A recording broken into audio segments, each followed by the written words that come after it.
Hiniling ng mga abogado ni dating Pangulong Rodrigo Duterte sa International Criminal Court na pansamantalang palayain ng dating Pangulo sa hisang hindi pinangalanang bansa. Sa 16 na pahinang request, sinabi ni Attorney Nicholas Kaufman na ang hindi pinangalanang bansa ay sumang-ayon na tanggapin si FPRRD na ngayon ay nakapiit pa rin sa ICC Detention Center dahil sa kasong Crimes Against Humanity kaugnay sa mga pagpatay na naganap sa ilalim ng war on drugs ng kanyang administrasyon at noong alkalde pa siya ng Davao City. Binanggit din sa naturang kahilingan na kinumpirma ng prosekusyon na hindi po nila tututulan ang pansamantalang pagpapalaya ni FPRRD sa ibang bansa. Basta't susunod sa mga kondisyong inilatag din ng depensa, partikular na sinabi ni Kaufman na hindi flight risk ang dating Pangulo at wala rin anilang tinukoy ang prosekusyon na banta ito sa seguridad ng mga testigo. Sumang-ayon umano ang hindi pinangalanang bansa na makipagtulungan sa korte at tanggapin sa kanilang teritoryo si dating Pangulong Duterte sa buong panahon ng interim release ito at ipatutupad ang mga kondisyon kasabay ng pangakong agad na magsusumite ng kanilang obserbasyon at haharap sa pre-trial chamber kung kinakailangan. Hiniling din ng depensa na paikliin ang deadline para sa mga tugon o obserbasyon sa mga dahilan na hindi naman isinama sa kopya ng inilabas na request. Tiniyak naman sa request na hindi tatakasan ni dating Pangulong Duterte ang kustodiya mula sa hindi tinukoy na bansa. Isa pa sa pinunto ng depensa na hindi isa sa panganib ni Duterte ang mismong proseso o patuloy pang gagawa ng krimen. Bukod pa sa humanitarian considerations dahil na rin sa kondisyon ng kanyang kalusugan at pati na rin ang edad ng dating Pangulo. Sa kaugnay na balita, ipauubaya ng Malacanang sa kamay ng ICC kung pagbibigyan ng kahilingan na interim release para kay dating Pangulong Rodrigo Duterte. Kasabay nito, itinanggi ng palasyo na may kinalaman si Pangulong Bongbong Marcos sa anumang kasunduan sa pagitan ni Vice President Sara Duterte at Senadora Amy Marcos kaugnay sa pagpapalaya kay FPRRD. Para sa detalye, kunin natin ang balita live kay Eden Suarez Santos. Eden.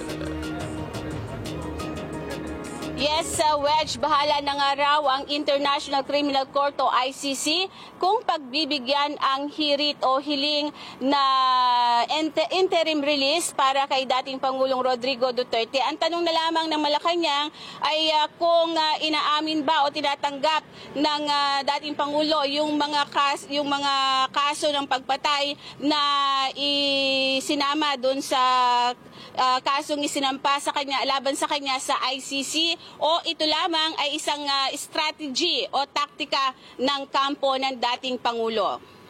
Nirerespeto ng Malacanang ang anumang magiging desisyon ng International Criminal Court sa hiling na interim release para kay dating Pangulong Rodrigo Duterte.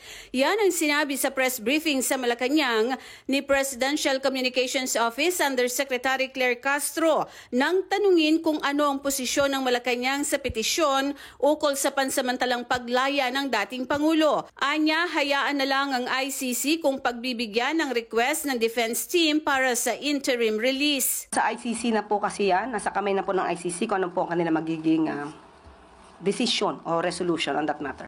Batay sa isinumiting petisyon sa pre-trial chamber ng ICC, sinabi ng abogado ni Duterte na si Attorney Nicholas Kaufman na may bansa na handang tanggapin ng dating Pangulo at hindi rin ito flight risk bukod pa sa wala na itong impluwensya. Because they will include that in their motion or petition that Mr. Duterte will not continue to commit crimes. So may pag-amin ba rito?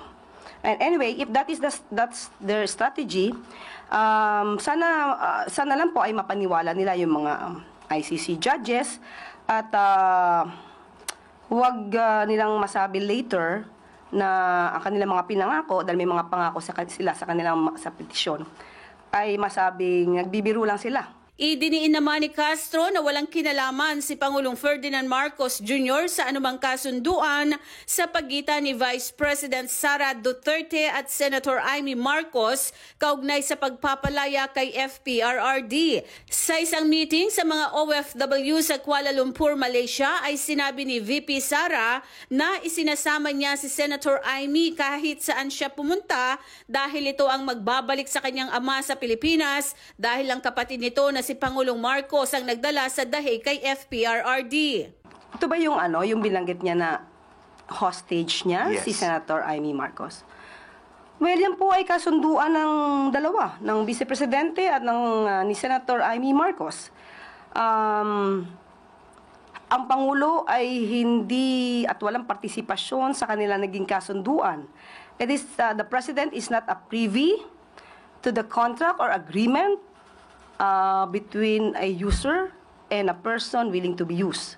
Samantala, sa pananaw naman ni Castro, hindi dapat bias ang mga tatayong senator judges sa impeachment trial ni VP Sara. Pinuna kasi ng ilang kongresista ang palaging pagsama ni na Senators Amy at Robin Padilla sa vice-presidente na siyang defendant sa impeachment trial. Sa batas naman po, sinasabi na kapag ka po kayo ay tumayong senator judges, dapat meron kayong neutrality. Dapat hindi bias. Sa ngayon po, harap-harapang ipinapakita ang biases. Sana po igalang nila ang taong bayan at magpakita naman ng konting kahihiyan dahil ang sinisilbihan nila ay ang taong bayan, hindi para sa iisang tao lamang. Wedge, nasa 125 countries ang states parties sa Rome Statute at dahil hindi nga tinukoy ng defense team o yung legal counsel ng dating Pangulo ang bansa na pumayag na siya ay tanggapin na tumuloy sa kanilang bansa kapag pinagbigyan ng ICC yung kanilang request na interim release ay kabilang sa mga posibleng naisip ay ang China at ang Malaysia dahil ang China ay kilalang kaibigan ng kilalang kaibigang bansa ng Pangulo at ang Malaysia naman ay malapit dito sa Pilipinas. Pero ang dalawang nabanggit na bansa ay hindi miyembro ng Rome Statute, Wedge. Eden, hindi ba nabanggit kung pinag-iisipan na ngayon ng Marcos Jr. administration na muling maging miyembro ng Rome Statute? Wedge, natanong na yan dati pa, no? Pero ang Pilipinas sa ilalim ng administrasyon ni dating Pangulong Duterte ay kumalas nga sa ICC. Pero yung possibility hindi naman yan tuluyang inaalis, ano? Ang naninindigan lamang ang Malacanang doon sa hindi pwedeng tanggapin ng dating Pangulo sakaling bigyan siya ng interim release dahil nga hindi na miyembro ng Rome Statute ang Pilipinas. Maraming salamat, Eden Suarez Santos.